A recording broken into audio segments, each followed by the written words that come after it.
I pull at the branches from my view. The smell of dirt, grass, and rain wafts towards me in a delighting aroma. Taking in the smell through the branches, a lot is taking place: picnic tables overfilling with foods, grasses greener than ivy, and the park covering quickly with colorful people wearing colorful clothing. I step closer to a lady dressed lavishly decorated in multitudes of blue shades of fabrics and say to her, "Hello, miss, I have a question, and I am wondering if you may answer." The beautiful woman's expression opens up and she smiles. "Go on, then." Shooting a grateful look at her, I begin. "I've heard that somewhere along this enchanting park lies a new kind of magic that promises rebirth to a newer self and inner peace. If you don't mind sharing with me, where do you think it rests?" The woman looks at me warmly and points in the direction of an enormous tree covered in new little sprouting buds. Beaming, I stare at the tree, then back at her. She giggles, encouraging. "The magic sleeps in that tree. If you celebrate with it, its spirit will guide you to what you've been seeking." Pleased, I begin laughing, grateful to have found such a helpful person. The woman slowly turns and cheerfully begins to walk away, humming a catchy, uplifting tune. I thank her wholeheartedly before she gets out of sight.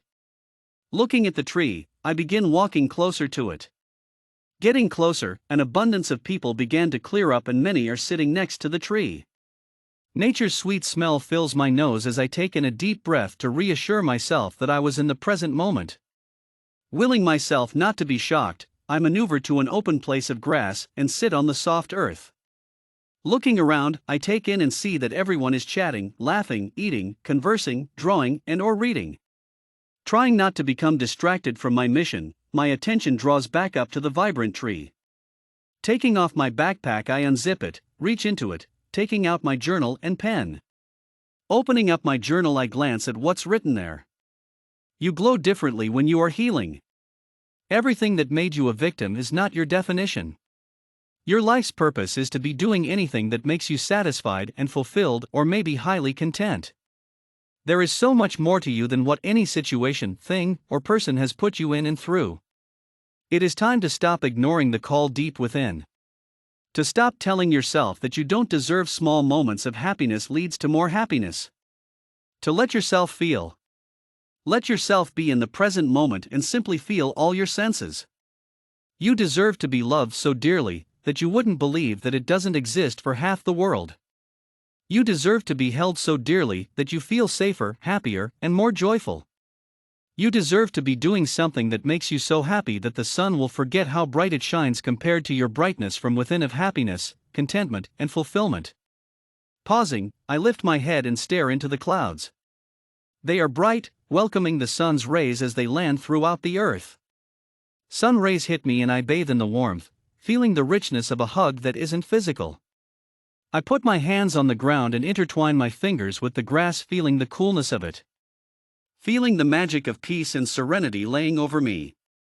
Something sharp jabs me at my spine. Turning, I see someone extending their hands to catch themselves to cushion their fall. They cry out before falling on their face, as their massive tent-sized gown falls over me like a mushroom cap. Lifting the skirt, I crawl out from inside of the person's admirable flowing gown.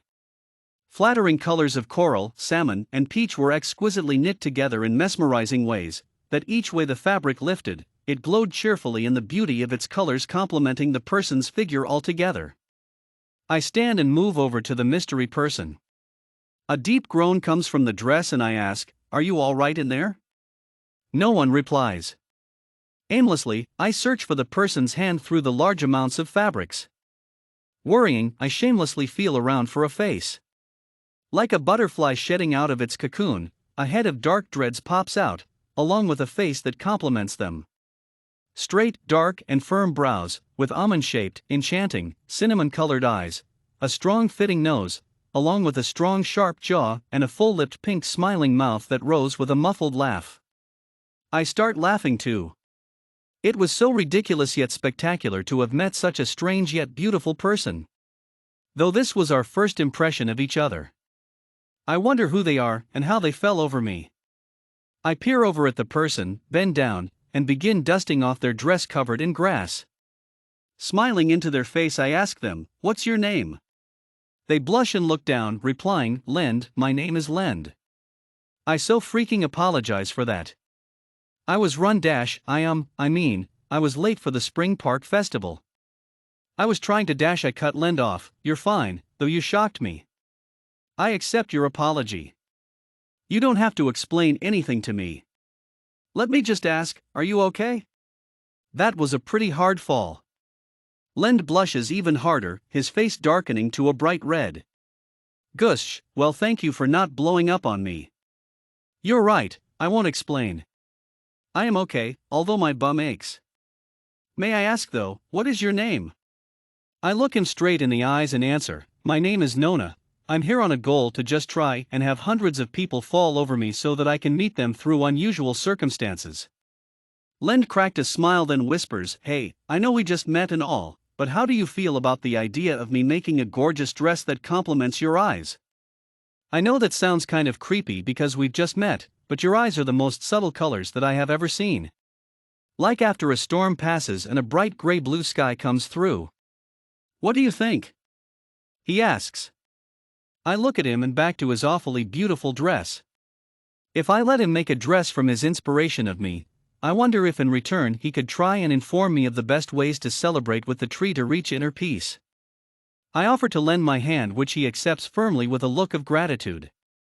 He stands to a full 6 feet, blushes again, and waits for my answer. Finally confident, I tell him, yes, that sounds like a fun thing to do. Lend gives me an appreciative look full of inspiration, ready to take off. Great, thank you for agreeing to my offer, Nona. Lend says softly, while firmly shaking my hand. Follow me, quickly though, I have lots to do. Also, do you know where inner peace lies? Lend asks. I walk with him, shocked at the specific question. You know, I don't. Proceed and tell me, if you'd like. Lend begins to tell me, and while he does I began thinking to myself. I found it. The direction. The guidance. Already being present with the tree was a celebration enough. The tree spirit led Lend right to me. I found exactly what I was looking for on this journey. Peace. My peace. Inner peace. I will find you my peace. I am coming. We will meet soon. My peace you shall finally settle. Welcome home.